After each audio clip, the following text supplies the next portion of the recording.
பிரியாணி பண்ணுறதுங்கிற ஒரு ஐடியா இருந்தாலே இன்றைக்கி பிரியாணியான்னு யோசிக்கிற அளவுக்கு சின்ன சின்ன வேலைகள் கொஞ்சம் நிறையவே இருக்கும். பட் அந்த மாதிரிலாம் எதுவுமே இல்லாமல் சிம்பிளாக இன்ஸ்டண்ட்டான ஒரு பிரியாணி வந்து செஞ்சுருந்தேன். 2 நாளைக்கு முன்னாடி எங்கள் ஊர் ஸ்டைலில் அஹனி ஆக்கியிருந்தேன். அந்த கறி கொஞ்சம் நிறையவே மிஞ்சிருச்சு. ஸோ சட்டியோடு அப்படியே ஃப்ரிட்ஜில் தூக்கி வச்சுட்டேன். அடுத்த நாள் காலையில் ஃப்ரிட்ஜிலேருந்து வெளியே எடுத்து வச்சு லேசாக சூடு பண்ணிக்கிட்டேன். முதல்ல இதுக்கு தேவையான பாஸ்மதி அரிசி எடுத்து கழுவி ஊற வச்சுக்கிட்டேன். நான் ஒரு 1/2 kg அளவுக்கு அரிசி எடுத்திருக்கேன். 1 கப் அரிசிக்கு 2 கப் அளவுக்கு தேங்காய் பால் தேவைப்படும். ஸோ தேங்காய் பாலை கறியில் ஊற்றி கொதிக்க வச்சுக்கணும். இதை இன்ஸ்டன்ட் பிரியாணின்னு முதல்லையே சொல்லிட்டேன். ஸோ நான் ரெடிமேட் தேங்காய் பால் தான் யூஸ் பண்ணியிருக்கேன். இப்போ இதில் தேவையான உப்பு சேர்த்துட்டு மல்லி இலை புதினா இலை இதையும் சேர்த்து கொதிக்க வச்சுக்கணும்.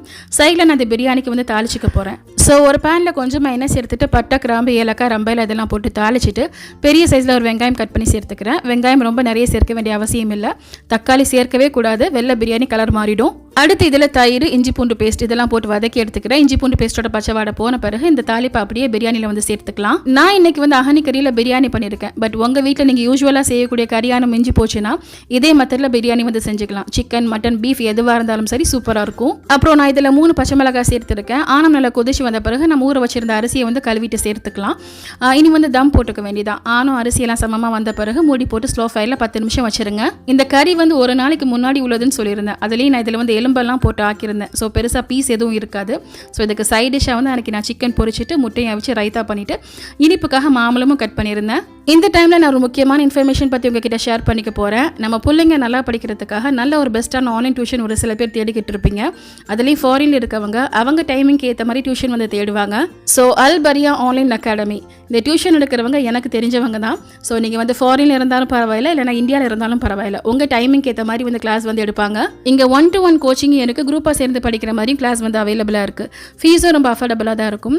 மெயினாக நீங்கள் இந்த டியூஷனில் ஜாயின் பண்ணுறதுக்கு முன்னாடி ஃப்ரீ டெமோ கிளாஸ் வந்து பார்த்துக்கலாம். இந்த அல் பரியா அகாடமியில் 1 to 12 வரை எல்லா கிரேட்ஸ்க்குமே கிளாஸ் இருக்குது. அடுத்து summer class, abacus class, phonics class, அப்புறம் வந்து லாங்குவேஜில் ஃப்ரெஞ்சு, ஹிந்தி, தமிழ், அரபிக், உருது, அடுத்து மேத்ஸு, அக்கௌண்ட்ஸு, காமர்ஸ்னு இப்படி எல்லாத்துக்குமே கிளாஸ் வந்து வச்சுருக்காங்க.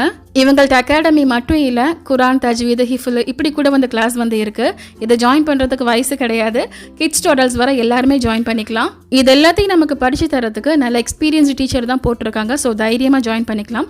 இவங்க நம்பர் நான் ஸ்க்ரீனில் கொடுத்துருக்கேன். வாட்ஸ்அப் குரூப் லிங்க் அப்புறம் இன்ஸ்டா பேஜ் வந்து ஃபர்ஸ்ட் கமெண்ட்டில் பின் பண்ணுறேன். இந்த அல் பரியா ஆன்லைன் அகாடமி அப்புறம் தையபுனிசா ஆன்லைன் அகாடமி இந்த 2 பேரும் சேர்ந்து வரக்கூடிய மே 25 ஒரு ஒர்க் ஷாப் வந்து ஃப்ரீயாக வந்து ஆன்லைனில் பண்ணுறாங்க.